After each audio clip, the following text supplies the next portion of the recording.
श्रीवास्तव हूँ, ग्वालियर से हूँ और आज कॉमरेड शहन यादव ने बोला है कि कॉमरेड शैली के बारे में अपन थोड़ी सी बातचीत करेंगे। तो मुझे बड़ी खुशी भी हुई और थोड़ी सी दिक्कत भी हुई। दिक्कत इस बात से हुई कि कॉमरेड शैली जैसे विस्तृत और व्यापक व्यक्तित्व के बारे में बोलना कोई आसान काम नहीं है, बड़ा कठिन काम है। पर फिर भी मैं ये कोशिश करूँगा कि कॉमरेड शैली से मेरा एक बहुत लंबे समय तक एसोसिएशन रहा। उस एसोसिएशन के दौरान मेरे शैली के बारे में क्या विचार रहे, क्या अनुभव रहे, क्या संस्मरण रहे, ये मैं यहाँ पर कुछ साझा करने की कोशिश करूँगा। तो कॉमरेड, मैं शुरुआत करता हूँ कि कॉमरेड शैली से मेरी पहली मुलाकात 1971 में गवर्नमेंट साइंस कॉलेज में हुई, जब वे डबरा पिछोर से हायर सेकेंडरी करने के बाद कॉलेज में उन्होंने एडमिशन लिया।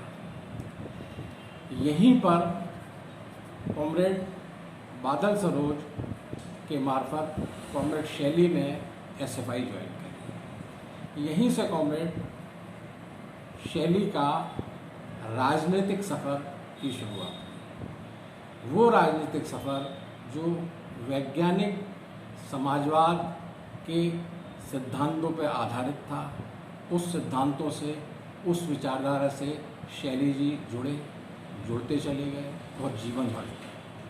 ये एक बहुत ख़ास बात है। वे अपने पूरे जीवन भर इस विचारधारा से कभी भी अलग नहीं हुए। इस विचारधारा के लिए उन्होंने अपने तन, मन, धन और पूरे समर्पण भाव से काम किया और इस अन्याय और शोषण पे आधारित व्यवस्था को बदलने के लिए वे जिंदगी भर जी जान से जुटे रहे, बिना किसी बात की, बिना किसी की परवाह किए। यहाँ पर कॉमरेड एक बात और भी महत्वपूर्ण है जो मैं ये कहना चाहूँगा कि यूँ तो एक 17-18 साल का जो लड़का होता है, उसके मन में तमाम किस्म की महत्वाकांक्षाएँ होती हैं, तमाम किस्म की चाहतें होती हैं।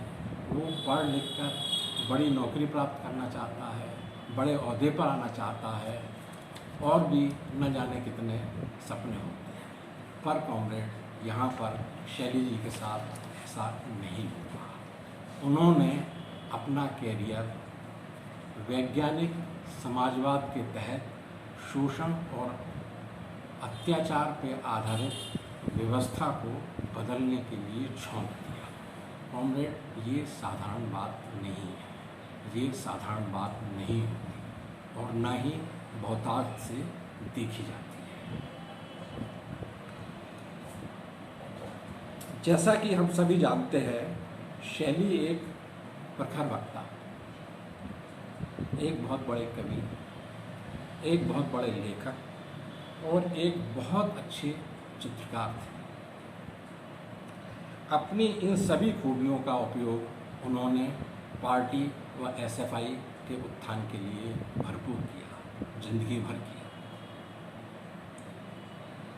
वे रात भर ग्वालियर की सड़कों को रंगने का काम पूरी शिद्दत के साथ, पूरी मेहनत के साथ बखूबी किया करते थे।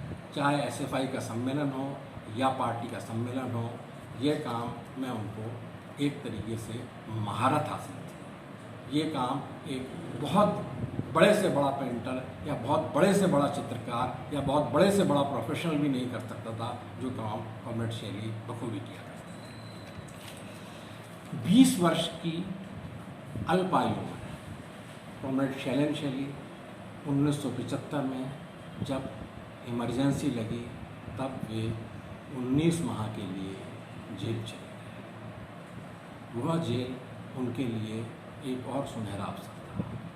इस जेल में उन्होंने खूब अध्ययन किया, खूब मनन किया, खूब चिंतन किया और वे जब 19 महीने बाद जेल से बाहर आए तो वे एक बहुत ही तपे हुए सोने की मानंद एक और निखार के साथ आए और एक और मजबूती लिए हुए कॉमरेड शैली प्रस्तुत हुए।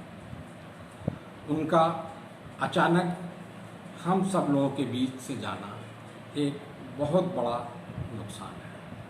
उनकी कमी को शायद कभी पूरा ना किया जा सके। उनकी कमी आज वर्तमान समय में और ज़्यादा महसूस होती है, जब उनकी अपेक्षा पर हमें और अधिक आवश्यकता है। ऐसे चुनौतीपूर्ण और घोर सांप्रदायिक माहौल में जब फासीवादी ताकतें अपने पूरे घिनौने रूप में आ रही हैं, उनका एक मार्गदर्शक के रूप में रहना हमारे लिए बहुत ज़रूरी था, पर दुर्भाग्य कि वे आज हमारे बीच नहीं हैं। कॉमरेड शैली मेरी नज़रों में एक बहुत बड़े विचारक, चिंतक, दार्शनिक व एक बहुत बड़े और एक अच्छे सच्चे मित्र व इंसान थे। मैं आज अपनी पूरी श्रद्धांजलि उन्हें याद करते हुए अर्पित करता हूँ। कुछ संस्मरण हैं, एक नहीं है, कई संस्मरण हैं, पर हर संस्मरण की चर्चा यहाँ करना आज पॉसिबल नहीं है, तो मैं एकाध संस्मरण उनका आपको बताता हूँ, आपके सामने रखता हूँ। तो मैं ये बात हम 72-73 की है, जब पटना में SFI की कॉन्फ्रेंस में हम सभी लोग जा रहे हैं। हमारे साथ कॉमरेड बादल भी थे, शैली थे, कॉमरेड वाजपेयी थे, मैं था।